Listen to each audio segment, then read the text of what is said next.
Hi everyone, welcome to this week's Beyond the School Run video vlog. Today I am here with Zoe, who is the founder of a beautiful magazine called Wildflower magazine, and I really wanted to speak to her about how she used to work at Condé Nast, and she's transitioned to set up her own magazine, and I really wanted to find out more about how she's done that, why she's done it.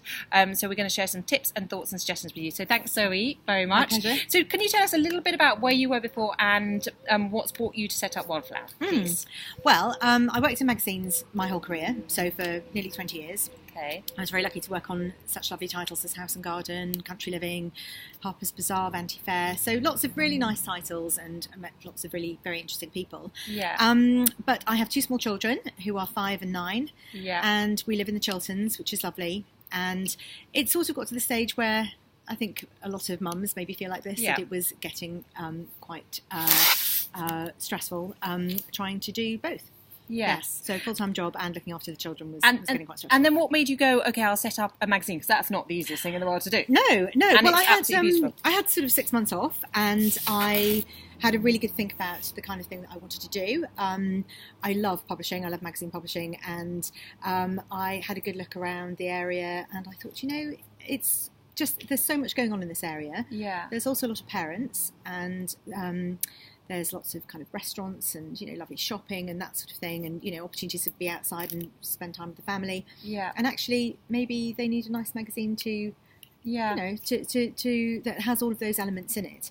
But also as well, I think going back to our sort of maybe slightly old-fashioned values of, picking up a really good magazine that feels really nice and sitting down with a cup of tea, a cup of coffee, and taking time out for yourself. So I think that that's very important as well. And it is a beautiful magazine, and I love the way it's also it includes wellness and very kind of forward-thinking subjects. And so, if there was a parent who's watching this at the moment, they were similar to you, they're maybe in a full-time role and then looking to transition. Could you just give a few top tips, please? I think I would say be confident in yourself and have the courage of your convictions. I very much believe that my family needed to come first, and so I sort of took some time out to really think about how I could make my career work around them. So I didn't rush into anything particularly. I did take some time out first, rather than kind of rushing into a part-time job or that sort of thing.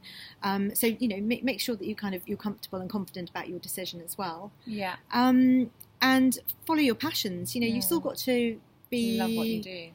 Love what you do and be yourself. And so it's really important, I think, that if you are going to try and make that work, you have to do something that you really love as well. Yeah, I think that's brilliant tips, and I hear that a lot when I ask people, so that's brilliant. And if people want to see the magazine or follow you on Instagram or find out what you're doing, how do they find you, please?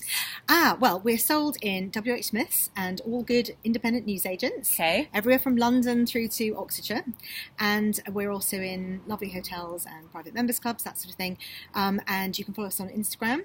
So it's Wildflower Press. Yep. Our Wildflower magazine on Instagram, and we're Wildflower Press on the website. Brilliant. So all the top tips, I'll share a summary of those on our Instagram page from Zoe, and check out her magazine, Wildflower magazine, which is absolutely fantastic.